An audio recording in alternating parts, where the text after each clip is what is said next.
I'm gonna do the work. You'll see. We'll see. Yes, we will. Great. Superb. Excellent. Good.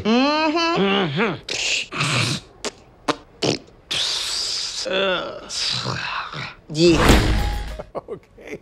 Kevin Hart and Tiffany Haddish star in a new comedy from the director of Girls Trip and movie writer Mike Scott with NOLA.com. The Times-Picayune is here with a preview. That's kind of one of our sort of back and forth. Right, exactly. And you laughed at that, and what you just discovered is the best part about that movie, and that's Tiffany Haddish and Kevin Hart working together. They're good in that. So do you like the movie? No, not really.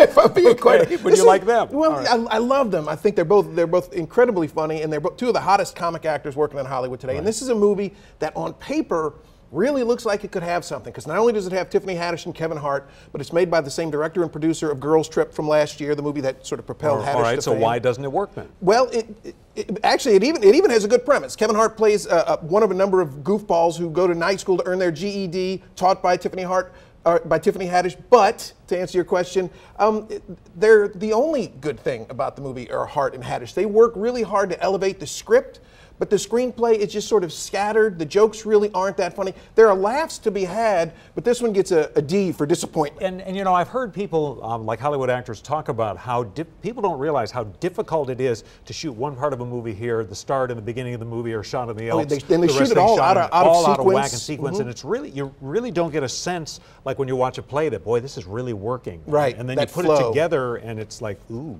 yeah, we didn't see that coming. Yeah, this one does have laughs, but it should have been much better than it is. All right, I really like this other the previews I've seen for Smallfoot. But the Smallfoot, yeah, this is interesting because we haven't had a really good family feature in theaters for a while, and this one this is the one I haven't seen this week, but by all accounts, this is a good family feature. It's an animated comedy from the folks at Warner Brothers, and it tells the story of a Yeti who sets out to find once and for all this mythical creature that nobody in his Yeti community believes exists, that is humans, or the Smallfoot. And so the critical consensus on this one is that it's got enough silliness and goofiness and brightness to keep the little ones entertained, but there's also a depth there if you want to find that, so bigger kids and adults can enjoy it as well.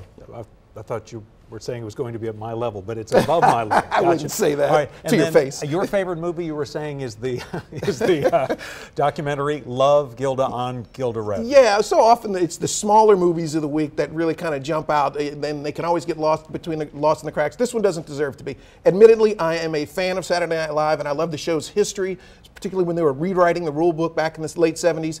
So this is a documentary profile of Gilda Radner, who, as I'm watching it, I realized I really didn't know as much about her as I thought I did. I knew the broad stroke stuff, but this really gives you a nice, intimate portrait of just a beautiful woman who just wanted to make people laugh. But it just makes you feel good. By the end of it, you just want to go hug somebody. Really? Okay.